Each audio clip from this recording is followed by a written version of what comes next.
Tapi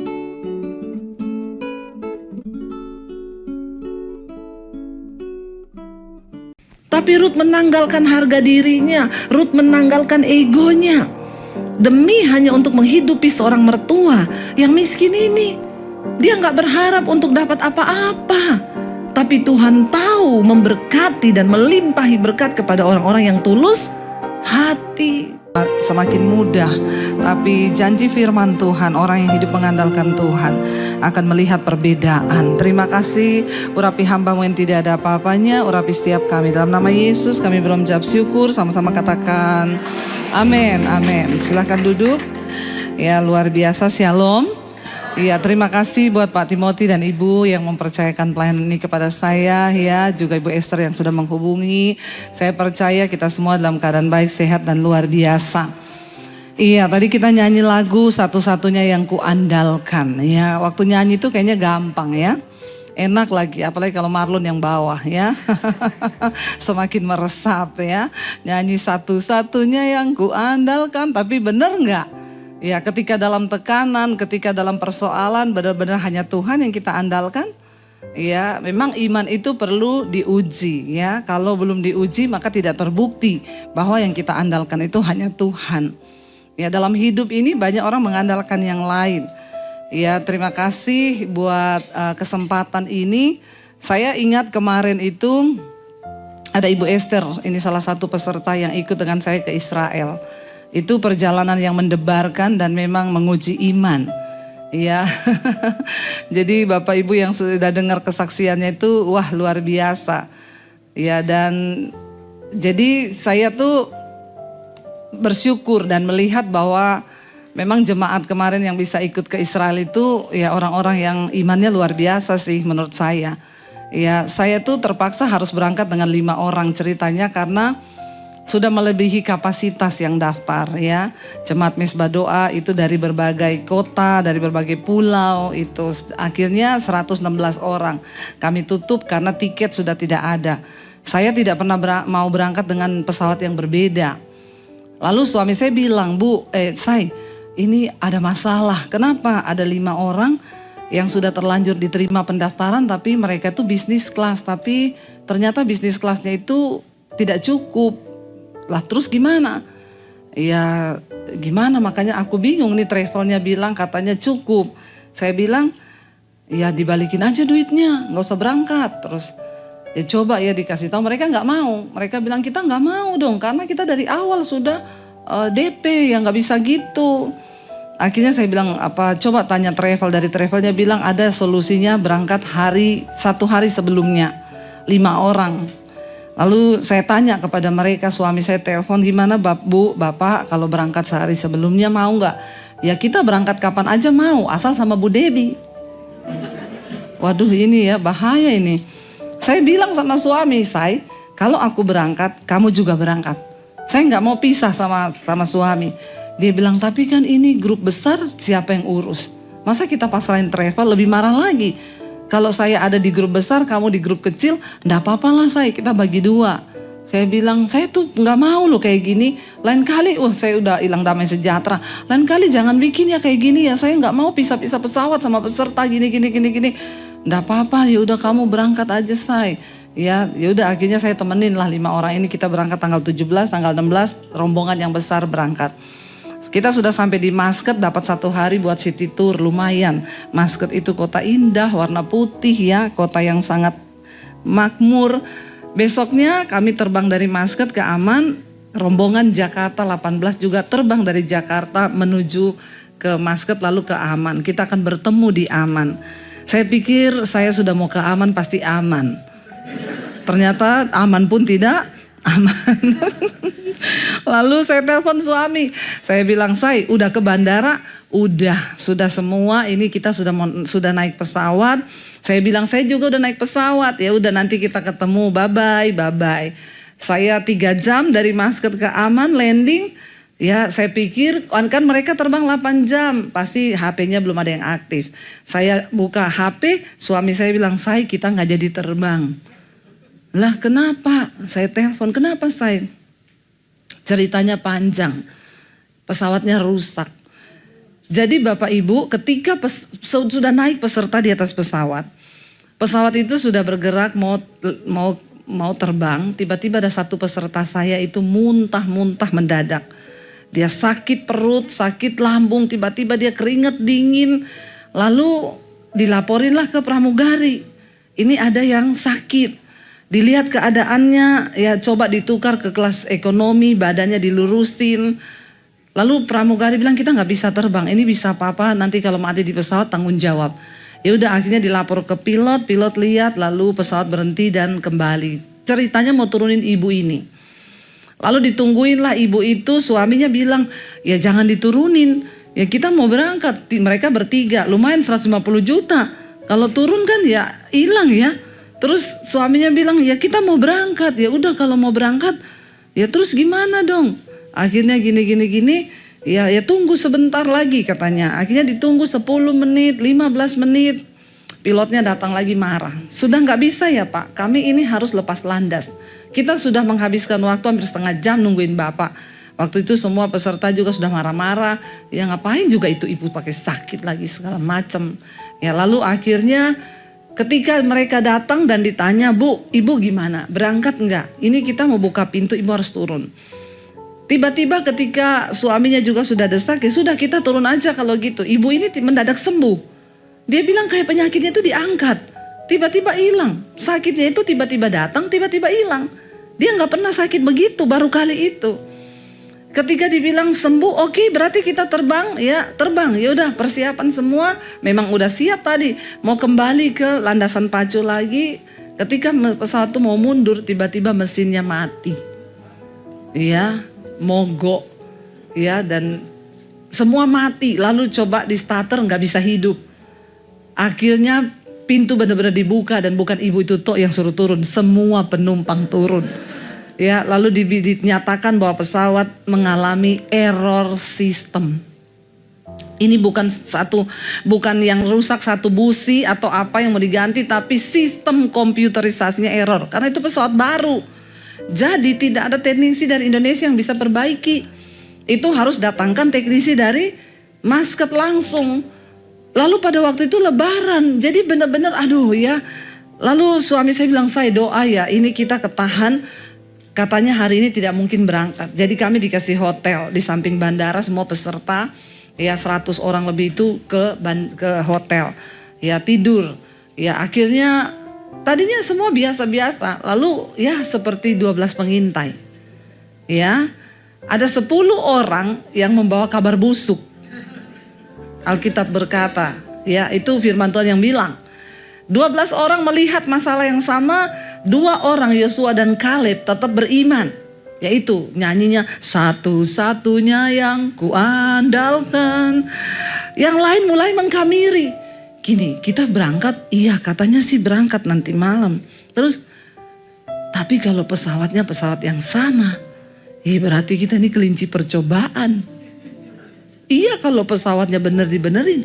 Kalau nggak bener, masalahnya ini yang error sistem. Lah komputer itu kalau mati diperbaiki nggak langsung jadi. Biasa ada yang 2-3 kali mati lagi kan.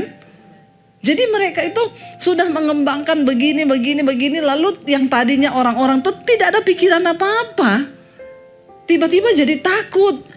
Langsung ya sebagian besar bersatu hati datang ke suami saya dan bilang, Pak, kami sudah putuskan, hampir semua peserta putuskan. Kalau berangkat pakai pesawat yang sama, kami tidak berangkat. Waduh, suami saya bingung. Aduh, gimana ya? Lalu dia telepon saya gimana saya menurutmu? Saya bilang, saya sudah tidak bisa ngomong apa-apa. Saya ini sudah nangis begitu masuk hotel. Itu saya nangis langsung, saya sujud di tempat tidur. Sampai itu abang-abang yang bawa tas saya ke hotel itu nanya ke teman saya, What's wrong? What's happened? Karena dia lihat saya nangis itu sampai menjerit Bapak Ibu. Saya bilang, Tuhan ini 100 lebih peserta. Mereka tidak berangkat. Terus kenapa Tuhan? Saya ini salah apa Tuhan? Kenapa ini terjadi Tuhan? Banyaklah berkecamuk. Lalu anak saya mulai WA saya, Mam, kita takut loh kalau pakai pesawat yang itu. Anak saya 3 ya. Terus saya bilang, terus gimana Dek? Iya kayaknya kita pulang aja ya Mam ya. Tapi kalau papi nekat berangkat gimana dong? Saya bilang anak saya sudah kirim foto nangis lagi. Aku nangis loh mam. Terus akhirnya saya bilang ya udah deh, kalau memang semua peserta bilang gitu, ya nanti ikut aja deh yang suara terbanyak bilang gimana. Akhirnya saya ditelepon peserta, Bu, Ibu yakin pesawat itu sudah baik? Saya bilang saya ini bukan mekanik dan saya ini bukan pilot. Kalau tanya sama saya, saya enggak bisa jawab. Oke, Ibu nggak bisa jawab. Pertanyaan kedua, Ibu jamin keselamatan seluruh peserta? Apalagi suruh jamin keselamatan, itu hanya Tuhan yang bisa, Bu. Lah terus kalau Ibu nekat memberangkatkan peserta ini, kalau ada apa-apa siapa yang tanggung jawab? Ya hidup mati di tangan Tuhan, Bu, bukan di tangan saya. Iya kan? Akhirnya, aduh saya pusing, saya sampai gak bisa makan, saya nangis terus. Ya ada lagi yang panggil suami saya, Pak Daniel, sebaiknya Bapak berdoa. Soalnya gini loh Pak, jangan-jangan loh Pak, kemarin itu Tuhan sudah luputkan kita dengan pesawat ibu itu sakit. Kalau kita nekat, siapa tahu kita malah melanggar kehendak Tuhan loh. Memang Tuhan ini tidak izinkan kita berangkat dengan pesawat itu rusak. Lah kok kita ngeyel mau berangkat? Suami saya bilang, Say, kalau yang lain-lain ngomong itu aku masih tetap kuat. Tapi yang satu ini ngomong, itu imanku itu langsung ciut. Karena dia bicara atas nama kehendak Tuhan. Jadi dalam posisi seperti itu memang bingung ya menentukan pilihan itu apa.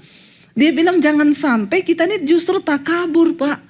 Tuhan sudah meluputkan kita kemarin, kita nekat ngeyel berangkat.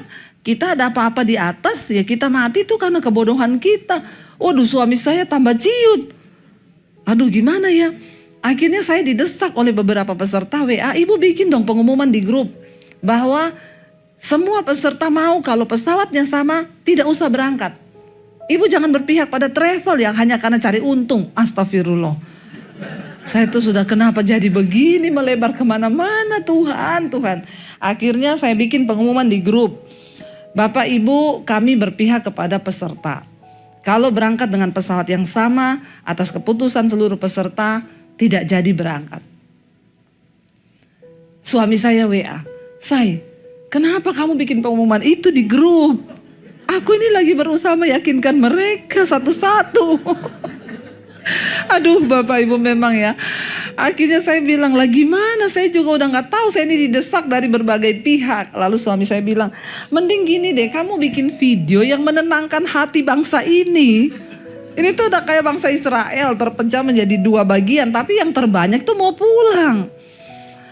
Lalu ini sudah ada pengumuman bahwa akan berangkat nanti malam jam 8. Akhirnya saya nggak tahu tiba-tiba saya bikin video singkat. Bapak Ibu, saya sudah sampai di sini loh. Saya menunggu Bapak Ibu loh di sini. Bapak Ibu, seperti pesan saya di dalam khotbah-khotbah saya, pokoknya jangan takut. Karena hidup mati kita itu dalam kedaulatan Tuhan. Kalau belum waktunya mati, kita tidak akan mati. Tapi kalau sudah waktunya mati, biar cuma kepleset di toilet bandara juga mati. Aduh untuk menyampaikan begitu kan, aduh saya juga udah bagaimana nih Tuhan. Akhirnya ya beberapa dikuatkan dengan apa yang saya sampaikan itu. Lalu sudah diangkut ke bandara semua. Ya jam sore itu ya kayaknya kembali ke bandara ya Bu. Bapak yang istrinya sakit datang salaman sama suami saya, Pak Daniel, saya mohon pamit. Saya kesini cuma mau pamit, kami bertiga tidak jadi ikut. Saya cuma mau ambil bagasi. Karena kalau dengan pesawat yang sama kami tidak mau. Suami saya bilang, Pak, sudah sejauh ini loh Tuhan berperkara lewat istri Bapak. Kalau kita mau jatuh, udah jatuh dari tadi itu Pak. Nggak tunggu lagi. Terus dia bilang, ya saya juga nggak tahu Pak, pokoknya saya putuskan pulang. Tiba-tiba suami saya bilang, saya mau berdoa buat Bapak, boleh nggak? Suami saya berdoa, dia bilang ketika suami saya berdoa, dia rasa ada sesuatu yang dicabut dari kepalanya. Dan tiba-tiba dia salaman dengan suami saya, dia bilang, Pak, kami sekeluarga berangkat. Itu roh ketakutan memang mengerikan loh. Ya Bapak Ibu itu ngeri loh.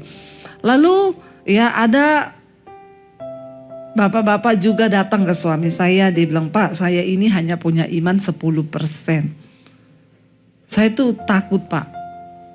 Saya boleh enggak titip iman 90% di Bapak? Suami saya bilang, "Nggak ada iman titipan, Pak." Ya, kalau titip duit mau, tapi titip iman nggak ada, Pak. Itu ada yang tanya kepada anaknya, suami istri telepon, "Nak, menurutmu gimana? Mama papa berangkat enggak?" Ya, terus anaknya bilang, "Mama papa kan udah niat mau bersiarah, mau ke tanah perjanjian.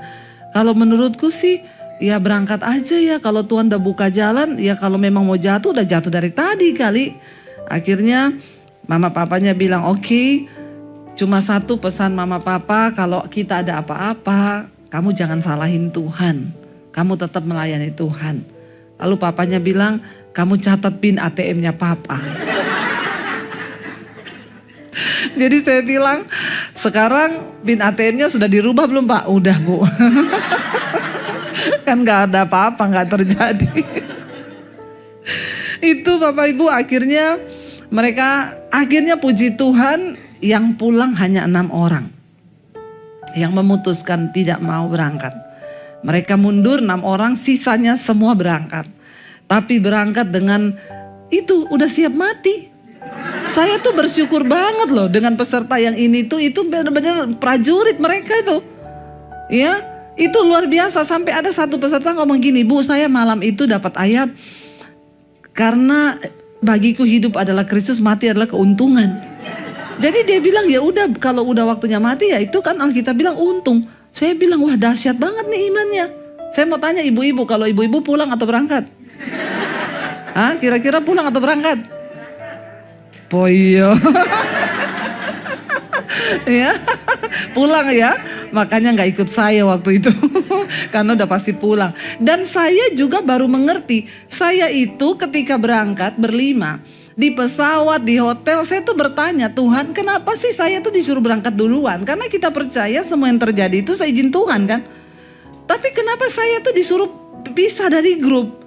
Ya, saya baru menyadari kalau itu ada saya di situ, sudah bubar tuh grup. Saya suruh pulang semua. Karena saya nggak bisa ditekan orangnya. Apalagi kalau itu sudah menyangkut, ya ibu cuma cari untung, ini gini ditekan orang begitu tuh saya nggak bisa. Dan Tuhan tuh izinkan suami saya yang di situ. Suami saya itu memang lembut hati. Orangnya seperti Musa memang, tapi dia masuk tanah perjanjian, Musa kan tidak ya. Dia tuh bilang sama travelnya gini, "Kita ndak boleh salah ambil keputusan. Sekali kita salah ambil keputusan melangkahi Tuhan, kita nggak masuk tanah perjanjian." Jadi travelnya bilang, "Iya Pak, saya tuh manut Pak." Ternyata travelnya itu juga takut Bapak Ibu. Dia yang paling terakhir naik di pesawat, dia bersaksi. Dia bilang dia mau lari. Dia bilang dia sengaja masukin semua peserta. Dia mau lari karena dia bilang dia juga ketakutan naik pesawat itu. Dan dia bilang, "Sudahlah, mungkin karir travel saya ini berakhir sampai di sini, ya sudahlah. Pokoknya saya nggak mau berangkat." Dia telepon beberapa pendeta minta maaf. Dia cerita, tapi beberapa pendeta ngomong, "Berangkat, nggak usah takut, hidup mati kan di tangan Tuhan." Dia juga telepon saya bilang, "Berangkat, Tuhan sudah berperkara loh." Dia bilang, tapi Bu, nanti kita sampai di Masket masalah lagi. Kita sudah dapat kabar akan transit 16 jam. Saya bilang, "Enggak, saya berdoa ya. Tuhan berperkara. Saya akan meminta sama Tuhan. Tuhan perlancar grup kalian turun langsung ganti pesawat berangkat ke aman."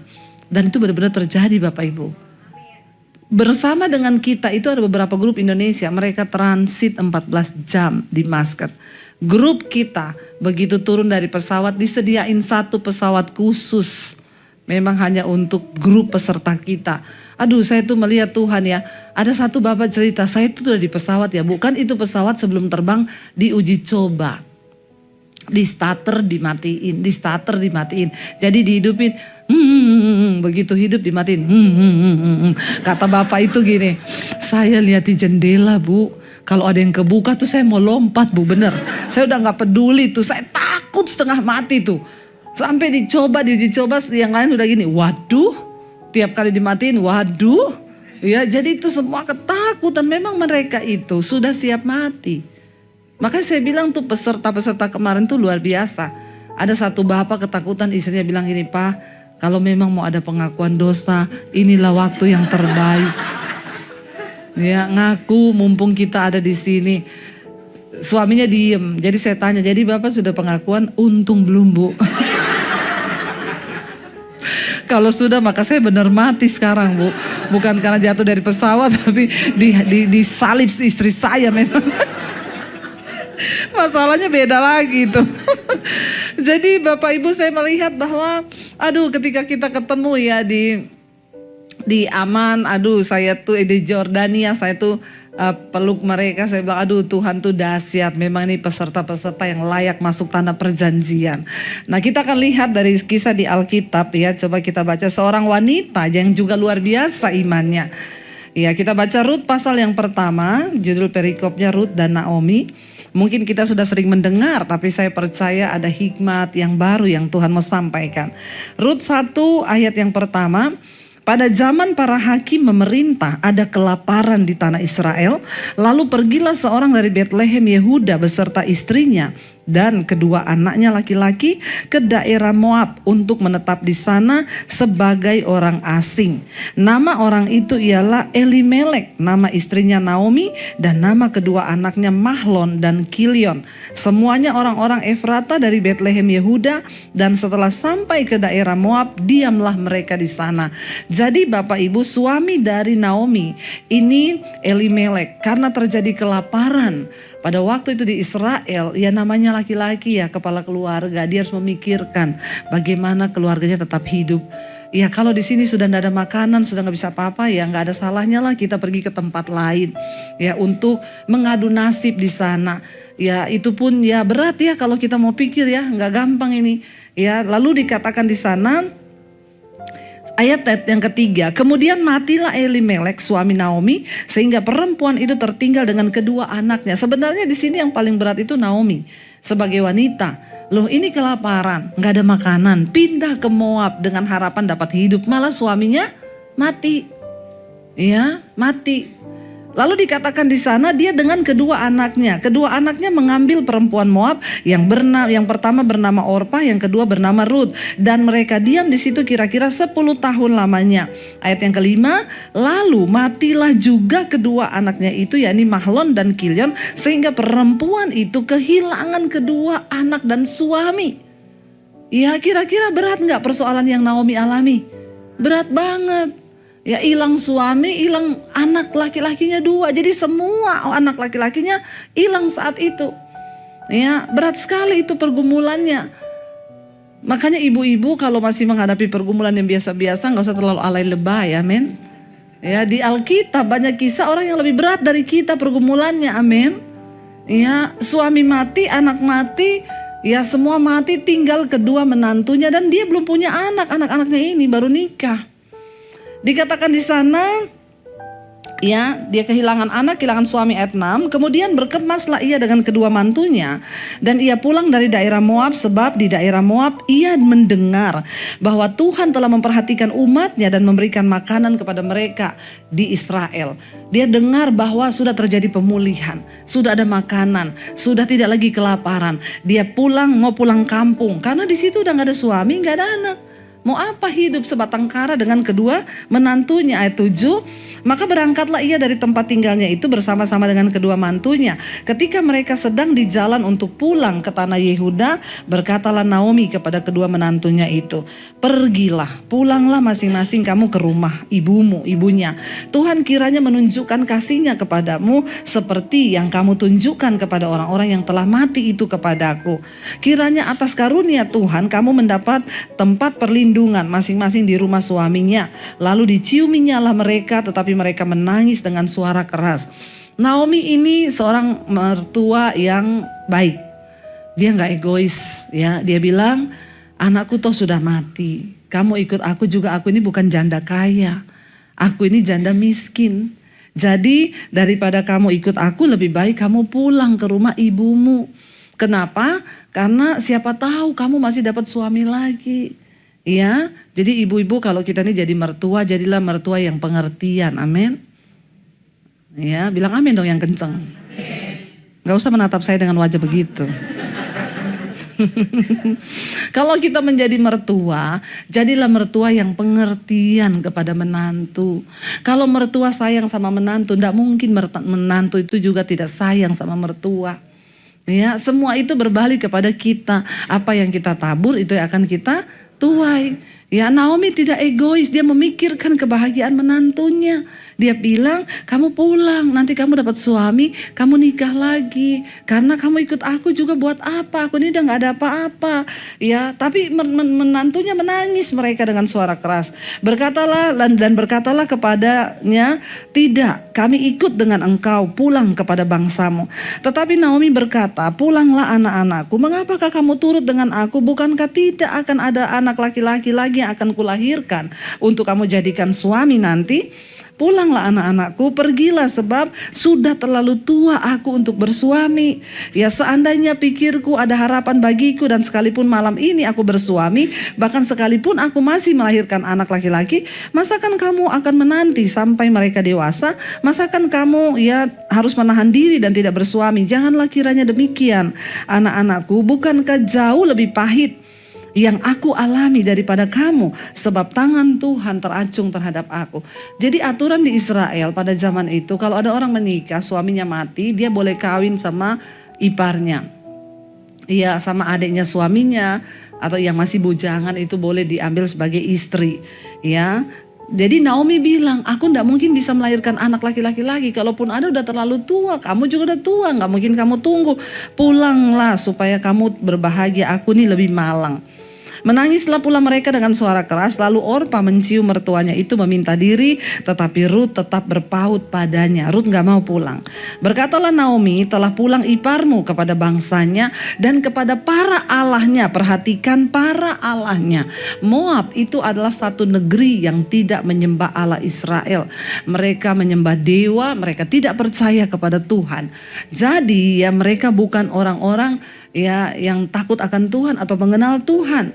Dikatakan di sana, Rut bilang, Naomi bilang, kamu pulanglah, ikut iparmu. Dia telah pulang kepada bangsanya dan kepada para allahnya. Pulanglah, ikutlah iparmu. Tetapi kata Rut, janganlah desak aku meninggalkan engkau dan pulang dengan tidak mengikuti engkau. Sebab kemana engkau pergi, ke situ jugalah aku pergi, dan di mana engkau bermalam, di situlah juga aku bermalam.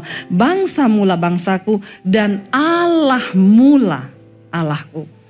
Ya, Rut memang tadinya seorang yang tidak beriman dan percaya kepada Tuhan. Tapi pada akhirnya lewat kehidupan Naomi, dia menikah dengan anaknya Naomi. Dia berkata kepada Naomi, kemana engkau pergi aku akan ikut. Bangsamu adalah bangsaku, Allahmu adalah Allahku. Berarti dia sudah menaruh iman kepada Allah yang hidup, Allah Israel. Tadinya dia tidak terpilih sebagai orang yang percaya kepada Tuhan, tapi Tuhan memilih Rut. Kenapa? Karena dia itu hatinya mulia. Rut ini menantu yang sangat luar biasa. Ya, ibu-ibu kalau menantumu belum seperti Rut, doakan, amin. Kalau ibu jadi Naomi, maka pasti akan ada Rut di rumahmu, amin. Ya, tapi kalau ibu tidak menjadi Naomi berharap ada Rut, ya tidak mungkin. Ya, makanya mari kita menjadi Naomi supaya menantu-menantu kita juga menjadi Rut, karena apa yang kita tabur itu yang akan kita tuai. Ya, dalam di sini Rut itu luar biasa sekali. Ya, di mana engkau mati, ayat 17 dia bilang, di mana engkau mati, aku pun mati di sana, dan di sanalah aku dikuburkan. Beginilah kiranya Tuhan menghukum aku, bahkan lebih lagi daripada itu, jikalau sesuatu apapun memisahkan aku dari engkau, selain daripada maut. Ketika Naomi melihat bahwa Rut berkeras untuk ikut bersama-sama dengan dia, berhentilah ia berkata-kata kepadanya dan berjalanlah keduanya sampai mereka tiba di Betlehem. Ketika mereka masuk ke Betlehem, gemparlah seluruh kota itu karena mereka. Dan perempuan-perempuan berkata, Naomi kah itu? Tetapi ia berkata kepada mereka, janganlah sebutkan aku Naomi, sebutkanlah aku Mara.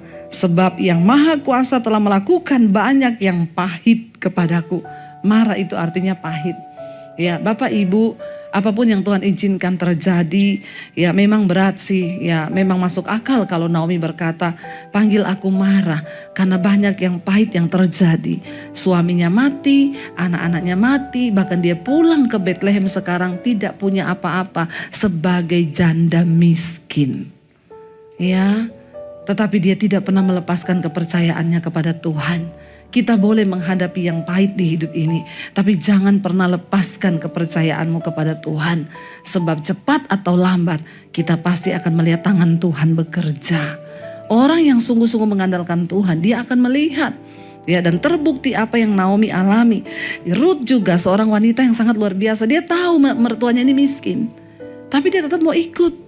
Ya, orang lain kan kayak Orpa, ya udahlah ya, aku disuruh pulang, iya kali aku masih bisa dapat laki, nah hidupku baik daripada ikut mertua yang miskin, sampai sana juga udah gak punya apa-apa, ya buat apa?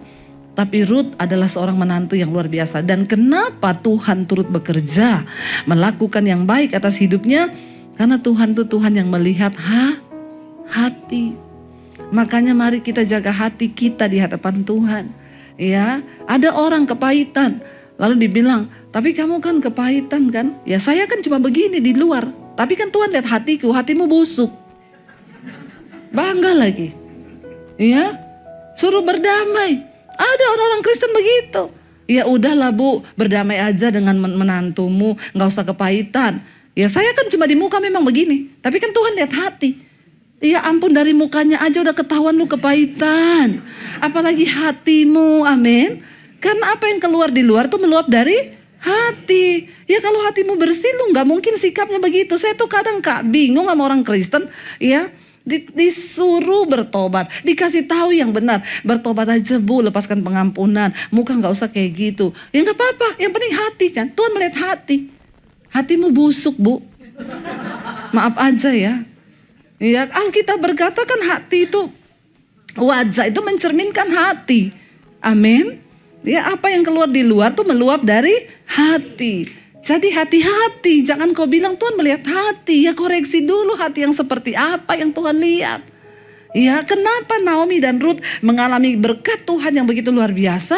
Karena mereka dua-dua saling mengasihi dengan tulus. Tidak ada kepentingan apapun. Naomi tidak akan memanfaatkan menantunya. Si Ruth pun tidak mau memanfaatkan mertuanya. Apa yang mau dimanfaatin? Dua-dua gak punya apa-apa.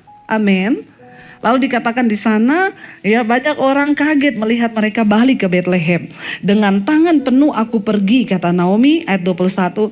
Tetapi dengan tangan yang kosong Tuhan memulangkan aku, ya. Mengapakah kamu menyebutkan aku Naomi? Karena Tuhan telah naik saksi menentang aku dan yang maha kuasa telah mendatangkan malapetaka kepadaku. Ya Naomi memang sedikit kepahitan. Ya dia berkata, ya Tuhan sudah mengambil semuanya. Ya Tuhan sudah naik saksi menentang aku dan yang maha kuasa mendatangkan malapetaka kepadaku. Ingat Bapak Ibu, semua yang Tuhan buat itu baik. Apapun itu, inilah kehidupan. Kita gak bisa pegang kendali atas hidup ini. Kita memang mencintai suami, tapi kalau Tuhan mau ambil, Tuhan mau panggil, ya udah, itu yang terbaik. Jangan kepahitan. Apapun ya, ada yang anaknya dipanggil, jangan kepahitan. Kita percaya bahwa itu yang terbaik dari Tuhan. 22, baca bersama. Demikianlah Naomi pulang bersama-sama dengan Ruth, perempuan Moab itu, menantunya, yang turut pulang dari daerah Moab, dan sampailah mereka ke Bethlehem pada permulaan musim menuai jelai. Bapak Ibu, kita tahu bersama kisahnya, Bapak Ibu boleh baca di rumah. Ketika mereka tiba di Bethlehem, lagi musim menuai gandum, lagi musim panen. Pada waktu itu orang-orang di Israel mereka punya hukum. Kalau orang panen gandum atau jelai yang jatuh di tanah tidak boleh diambil. Itu untuk orang miskin. Nanti akan ada orang miskin yang datang, dia ambil yang jatuh di tanah, itu menjadi hak mereka. Sementara yang dipetik oleh tukang panen itulah yang masuk di dalam keranjang. Itu hak yang empunya kebun. Tapi yang jatuh di tanah tidak boleh diambil. Jadi Ruth pada waktu itu dia datang karena dia mau kasih makan mertuanya yang udah tua. Dia mengambil sisa-sisa jelai yang jatuh di ladangnya Boas. Boas ini pengusaha, dia punya ladang gandum yang besar. Ya, lalu ketika Ruth mengambil itu, Boas itu melihat Ruth. Ya, dia bilang itu siapa? Oh, itu anak orang cerita. Itu loh menantunya Naomi yang suaminya udah mati dua-duanya, tapi dia ikut Naomi pulang. Dikatakan di sana Seluruh Bethlehem mendengar kisah itu. Boas mengetahui, Boas bilang, oh ini perempuan yang hatinya sangat mulia itu. Lalu Boas memanggil pegawainya, dia bilang gini, kamu kalau ada Ruth ikut di belakangmu, sengajalah jatuh-jatuhkan yang banyak. Ya, supaya dia bisa ambil, kasihan itu mertuanya miskin. Dia juga miskin. Ya, jadi kamu ambil, ya lalu biar kamu jatuhkan, jadi dia dapat banyak. Ya, dan ternyata Boas ini adalah kerabat atau saudara dari Elimelek yang memang harus menjadi penebus bagi dua orang janda ini. Di Israel pada waktu itu kalau ada janda sebatang kara, maka aturannya keluarganya, suaminya atau istrinya harus menjadi penebus dua janda ini. Kalau masih muda dinikahi, kalau sudah tua dipelihara. Ya, makanya banyak orang sekarang mau melayani janda-janda muda. Ada ibu-ibu konseling sama saya, suami saya selingkuh bu sama janda. Terus saya sudah kasih tahu, dia bilang begini, Tuhan Yesus bilang kita ini harus memperhatikan janda-janda. Lah kalau saya putus dia, siapa yang mau kasih makan dia? Saya bilang, Preto suamimu, mana dia? Makanya bu, bagaimana itu? Dia bilang, Alkitab bilang ibadah yang sejati itu memperhatikan janda-janda tua, bukan janda-janda muda. Karena janda muda masih bisa kawin lagi. Ya, kalau kamu perhatikannya janda muda, itu bukan ibadah, itu nafsu. Ada yang aneh ya, tapi dia bilang ada ayatnya, katanya Tuhan Yesus suruh memperhatikan janda-janda. Ya bapak-bapak hati-hati. Lalu ketika Boas itu mengetahui bahwa ya itu Ruth ya, dan memang dia harus menjadi penebus. Dan apa yang terjadi, singkat cerita saudara udah tahu, akhirnya Boas melamar Ruth dan mereka menikah. Tapi akhir dari kisah ini Bapak Ibu, ternyata kita melihat apa yang Tuhan gariskan itu luar biasa. Ketika Ruth menikah dengan Boas ya, lalu mereka memperoleh anak ya. Anak mereka itu ya namanya Obed. Siapa Obed itu? Obed itu memperanakkan Isai. Isai memperanakkan Daud. Dan Ruth ternyata adalah nenek moyang dari sang juru selamat, yaitu Yesus Kristus. Wow, kita melihat kenapa Ruth dipilih Tuhan menjadi nenek moyang bagi lahirnya sang juru selamat. Ya, karena hatinya yang begitu tulus. Kalau kita itu berjalan dalam ketulusan, enggak usah peduli dengan omongan orang. Saya selalu bilang, kenapa sih terlalu pusing sama omongan orang, capek.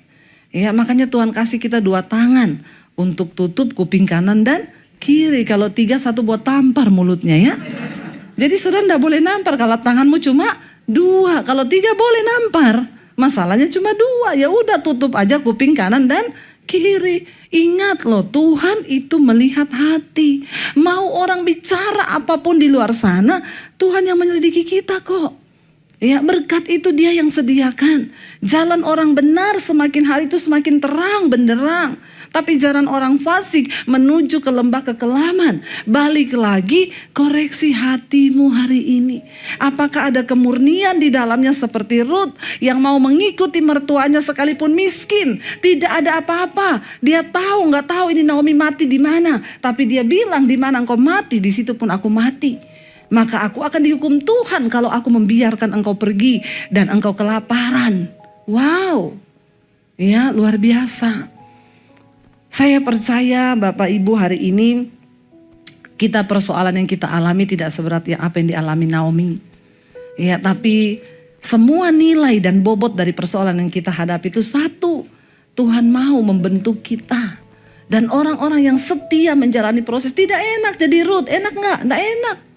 Kalau dia ikut mamanya, mungkin dia enak hidup, mama papanya ada kerjaan. Dia makan toh. Tapi dia ikut Naomi, dia harus pergi ke kebun. Ngapa? Ngambil jelai yang jatuh itu malu loh. Berarti ini orang miskin. Tapi Ruth menanggalkan harga dirinya. Ruth menanggalkan egonya. Demi hanya untuk menghidupi seorang mertua yang miskin ini. Dia gak berharap untuk dapat apa-apa. Tapi Tuhan tahu memberkati dan melimpahi berkat kepada orang-orang yang tulus hati. Ya udah, mari kita mengarahkan diri aja kepada Tuhan. Ya saya bicara ini bukan karena saya tidak mengalami, justru karena saya mengalami, makanya saya bisa bicara. Ya proses apa coba? Ya mulai dari difitnah, dihina, dicemooh, semua udah saya alami. Dari awal saya terima Yesus aja sudah tidak enak, diusir dari keluarga. Ya belum apa lagi Bapak Ibu. Memang orang itu kalau mau dimuliakan Tuhan harus mengalami sakit. Dan semakin sakit engkau, semakin besar kemuliaannya. Tuhan tidak akan mengambil semua masalahmu. Tuhan tidak akan mengambil semua persoalanmu. Karena itu dia tahu akan menjerumuskan dan mencelakakanmu. Ya, kenapa Tuhan izinkan kita mengalami masalah? Karena dia tahu masalah itu yang akan menguatkan iman kita. Masalah itu akan membuat kita menjadi pemenang di kehidupan ini. Justru kalau Bapak Ibu gak ada masalah, saya doakan biar ada masalah. Amin. Ya, tapi jangan cari-cari masalah. Ya, kita hidup lurus saja, ada masalah puji Tuhan. Gak ada masalah gak usah dicari. Ya justru kalau gak ada masalah itu bahaya loh. Ya, kalau sudah tidak ada masalah itu berbahaya. Saya mengucap syukur hari ini melihat bagaimana perkenanan Tuhan. Ya bagaimana ya janji-janji Tuhan itu digenapi. Tapi jalannya itu tidak mudah. Orang-orang yang cuma melihat Debbie Basir sekarang, siapa itu Debbie Basir? Tiba-tiba muncul di YouTube viral, pret. Ya, kamu tidak melihat ketika kita berproses, berakar ke dalam, itu sakit. Rasanya, aduh ya, mau tinggalin Tuhan. Tapi saya bilang enggak Tuhan, apapun yang terjadi, aku sudah merasa Tuhan mengubahkan hidupku. Ya, saya banyak disakiti bukan orang-orang biasa, pendeta-pendeta. Makanya saya kalau melihat pendeta rasanya mau pindah Islam lagi. Tapi untuk saya lihat Yesus, saya lihat Yesus. Ya, bagaimana Tuhan bekerja, bagaimana Tuhan melawan. Ya, dan hari-hari ini apa yang kita nikmati? Buah. Ya, puji Tuhan, lihat pelayanan kami. Ya, hari-hari ini banyak membantu gereja-gereja di pedesaan. Ya, bulan Juli ini Pak, pembangunan sekolah Alkitab misi saya di Semarang selesai. Ya, dan bulan Agustus rencana kami akan segera mulai. Ya, saya tidak pernah cari dana kan? Nggak pernah edarkan proposal kan? Sebab kenapa? Kita punya Tuhan yang hidup. Allah yang dahsyat. Kalau kita bekerja bersama dengan Tuhan, semuanya Tuhan kok yang akan siapin. Ya, kita diberkati untuk satu tujuan, supaya hidup kita menjadi berkat. Siapa yang sangka Rut, perempuan Moab yang bahkan tidak percaya pada Allah Israel, kemudian diselamatkan Tuhan. Berarti memang Naomi dan keluarganya pindah ke Moab itu cuma untuk satu tujuan. Karena Tuhan itu mau pilih Rut, diketemukan dengan Boas. Jadi percayalah, dalam hidup ini itu semua ada rencana Tuhan. Saya tuh pikir-pikir, berarti ya itu Naomi itu pergi ke Moab itu hanya untuk mempertemukan dia dengan Rut ya Tuhan itu ya. Lalu akhirnya Rut dibawalah ke Bethlehem dan kembali ketemu dengan ya Boas. Lalu mereka menikah, melahirkan seorang anak diberi nama Obed. Obed melahirkan Isai, Isai melahirkan Daud. Dan kita tahu Yesus berasal dari keturunan Daud. Bapak Ibu, tidak ada perkara yang mustahil bagi Tuhan. Kita mau sama-sama naikkan pujian. Tadi saya undang Marlon mana tadi ya, para imam musik. Kita sekali lagi mau katakan, satu-satunya yang kami andalkan di hidup kami hanya Tuhan. Dan kali ini saya yakin kita akan nyanyi dengan sikap hati yang berbeda. Karena tidak semudah kita ngomong. Ya, tapi ketika Tuhan turut bekerja, maka ya benar-benar Tuhan jadi andalan kita. Kita akan melihat yang luar biasa. Lagu tadi satu-satunya yang kuandalkan. Mari bangkit berdiri bersama. Ini ungkapan hati kami Tuhan. Amin. Yes, Lord. Engkau sumber kekuatan, sumber keharapan, sumber kedamaian. Katakan dengan iman, satu-satunya yang kuandalkan, satu-satunya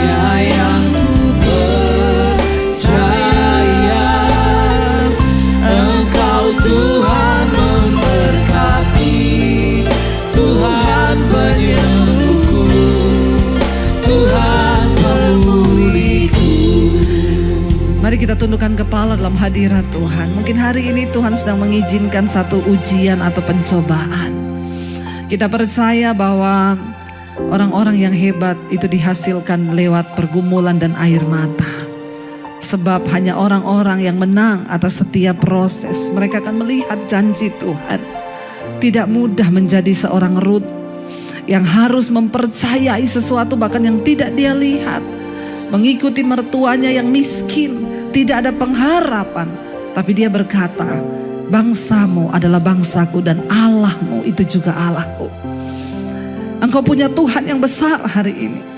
Sehingga kita melihat lewat Rut lahir keturunan Sang Juru Selamat. Isai, Daud, dan Yesus Kristus lahir dari keturunan Daud. Bapak Ibu, Tuhan bisa pakai hidup kita. Tetapi memang harus melewati air mata dan proses. Tapi dia Tuhan yang setia dan adil. Dan dia tidak akan pernah membiarkan engkau dicobai melampaui batas kekuatanmu. Seringkali engkau tidak menyadari. Tapi di dalam semua itu ada maksud Tuhan yang besar.